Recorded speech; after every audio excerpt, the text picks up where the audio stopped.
Hey guys, Mr. Thaxton here. Just wanted to welcome you back to your first full week of school. I am excited to get this week started with our first recorded lesson, and we're finally getting into some social studies this week, which I'm happy to be doing with you guys. And so I wanted to kind of give you an overview of what you will be learning in fifth grade social studies this year.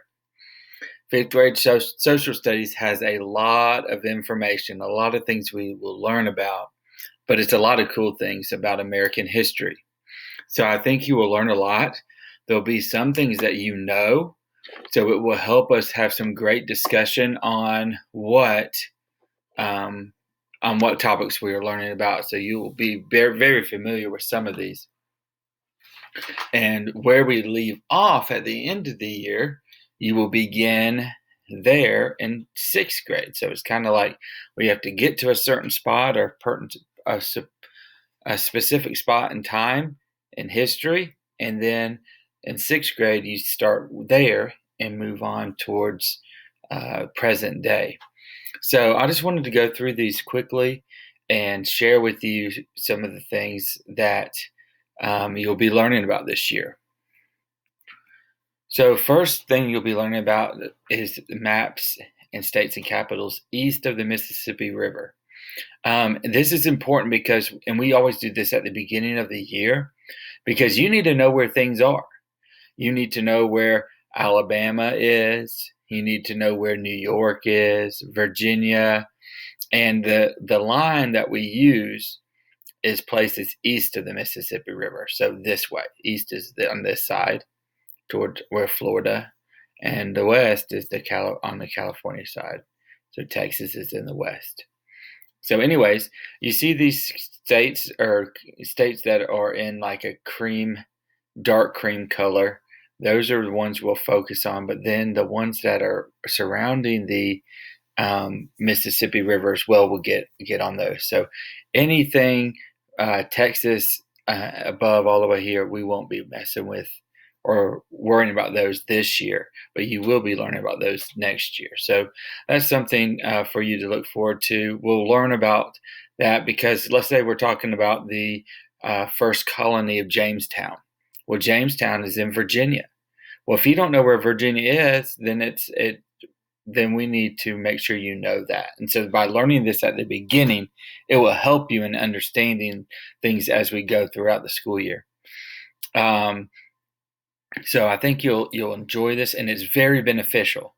When I taught sixth grade social studies, they had to do the whole state, all the states. So we only have to do states east of the Mississippi River. So that should be helpful to you and a little bit easier.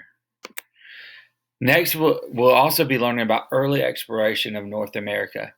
When you think of early exploration, you usually think about one guy, Christopher Columbus. He's somebody that we'll be learning about. Well, we'll learn about other explorers, and it was kind of a competition. It was a competition between countries in Europe wanting to explore and find new land because new land meant more money for their country, more trading. And so it was almost like a race to find places to explore and to find these different locations that maybe would be helpful to their countries back in Europe. So we'll look into that as well. We'll also look at American Indians that were in North America. You know, when the explorers and the colonists got to America, or what they eventually called America, there were Indians already there. So we're going to learn about what those Indians did, how they Indians got there, and kind of some characteristics of the different tribes that were around during that time period. A lot of interesting stuff in there as well. Then we're going to get into early colonization of North America. That's where we talk about the 13 colonies, where America begins to become a country. But remember, during the colonies' time, they were ran by and owned by England. So this will lead up to the Revolutionary War. But we'll talk about, we kind of break the colonies into three groups: the southern colonies, the middle colonies, and the northern colonies. And we'll compare and contrast the similarities and the differences of the two. An easy one is this. Well, in Georgia, it is really, really hot, right? In New Hampshire, it's not quite as hot. So the things that grow in Georgia are different than the things that grow in New Hampshire. And those are things that lead to some of the differences that they have. And also, when the people were coming to America, different types of people came to different spots. For example, in Georgia, a lot of former prisoners moved to Georgia when they got there. Where in Rhode Island, it was a bunch of religious or certain religion of people were kind of settled there. So we'll kind of talk about that as well as well as a lot more. And you probably know a lot about the 13 colonies already, but we're just going to add to that and really look into what was colonial America like. How was it like for kids that were your age? How was it like for the government and things of that sort? Then we get into the American Revolution. I hope we are in school by then, because last year we did a very cool, when I taught fifth grade at Horizon, we did a very cool simulation of the American Revolutionary War. So we broke up into groups. Some of the class was soldiers, some of the class was generals, some of this class was spies, and they all worked together to help defeat Great Britain. And it was kind of neat to see the decisions and things that they were having to decide to do during the war. You're going to have to make those decisions. You're going to make some right decisions, and you're going to make some decisions that you're like, oh man, I should have picked the other one. So you got to be careful as we get to this, where it's going to take a lot of concentration and working together. And that's what I'm looking forward to doing. It was a very fun lessons that we did for that. I'm hoping if we're not in school, if we're still virtual, we'll find a way to do it too.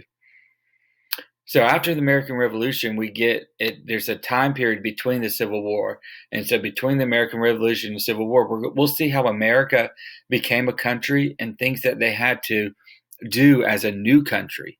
Now that Great Britain wasn't over there, or England wasn't over there, telling them what to do, there were some things that were changing. And that all that information, all that time period leads up to what we then get to is the Civil War. So in the Civil War, that's where the North was fighting against the South. One of the main reasons they were fighting was because of slavery. And so we'll look at why, we want to look at why there was a fight, and look at different things that led up to the Civil War, because it wasn't just slavery, but that definitely was the main part. So we'll look into that together and discuss why it was so important that the Civil War turned out the way that it did. And so then after the Civil War, we'll get into some the Reconstruction period. When there is a war between the same country, there's a lot of things that were destroyed and a lot of things that changed. So what happened after the Civil War? We hope to get to that too. And that's kind of where we stop in fifth grade, and that's where you will start up in sixth grade. So by May, we should be finishing the Civil War and looking at the Reconstruction after the Civil War, and have you ready for sixth grade when you start from there. So what are you looking forward to learning about in social studies? What is something else you would like to learn about? So you're going to answer questions like this in a Google form in your assignments today. There's no right or wrong answer. It's just getting to know you a little bit better still, and to see what you already know as well. I'm really excited to be teaching you this year. We'll do a lot of videos where I'll show you quick video clips about different topics. because I think you learn a lot from watching things of that sort, and it will give you some background knowledge, right? So if I ever say BK, that means background, um, because I think that's important that we have background knowledge. So when you get into middle school and you get into high school, you have this background knowledge about the Revolutionary War, the 13 colonies, where the capital or the capital of Georgia is, or the capital of New York. Things like that are important to know. So everything we do in fifth grade has a purpose. It's not just an easy class to get an A in. We want to learn as much as we can about social studies in America, the history of America, because history is important. We learn from history. We learn things to do, and we learn things not to do. And so it's important that you learn this as well. So I hope everyone has a great Monday. Enjoy your day of figuring out this virtual learning. If there's any questions you have, please just send me an email or message me on Schoology, and I will get right back with you. Feel free to share this with your parents. Say, here are some of the things we're talking about this year in social studies. I bet some of them have some very good things to tell you about some of these topics, and they'll be interested in it as well. So, guys, y'all have a great day, and I will see you at your live lesson sometime this week. Bye.